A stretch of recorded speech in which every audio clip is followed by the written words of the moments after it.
For more on space tourism's potential, let's bring in Keith Cowing, an astrobiologist, former rocket scientist, and editor of NASAWatch.com. Keith, welcome back to the show, and I want to begin there with the environmental concerns.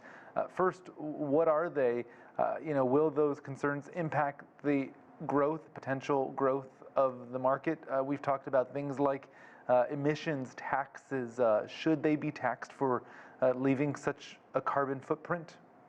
Well, ideally, all human activities fall into these regimes of being taxed and so forth. But the interesting thing is that there's two different ways to go into space, and we saw one last week, which was the Virgin Galactic one, which involves hydrocarbons, and it's kind of polluting.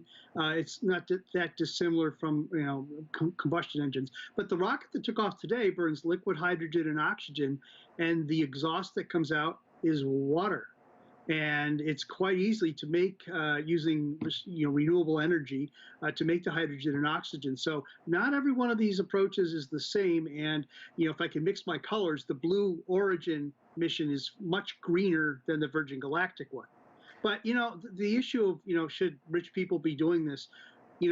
I guess because this is a different thing that they're suddenly doing, that we forget about the big yachts, the ranches, that, pick your thing. Billionaires are always doing something that perhaps we don't like.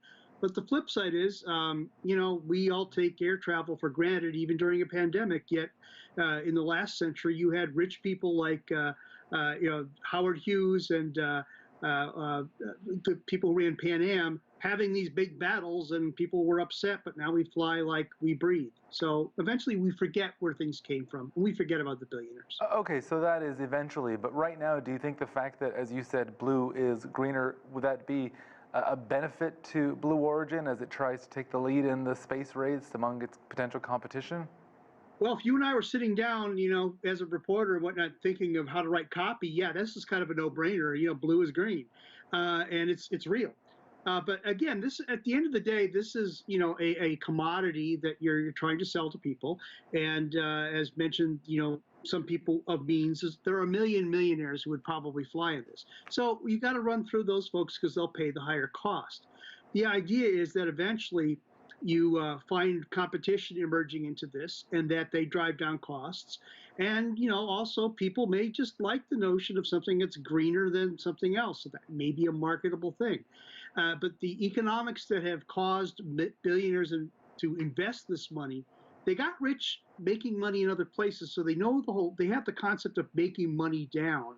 And eventually you're going to see these forces coming in. So I don't know. I think the consumers at the end of the day are going to vote either with their wallets or with their feet. We'll see. So you said there's a million millionaires waiting to take flights, but there are billions not millionaires out there. How close is this for the rest of us?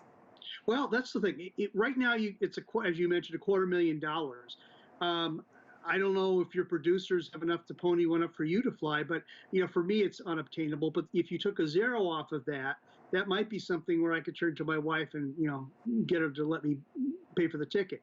But clearly, it's got to come down further if you really want this notion of the democratization of space. And it can't just be Western countries. There are billions of other people on this planet who probably have the same desire to want to travel into space. So I think the magic formula here has got to be, when does it go from being just something that a large group of people can do versus something that a lot of people everywhere can do?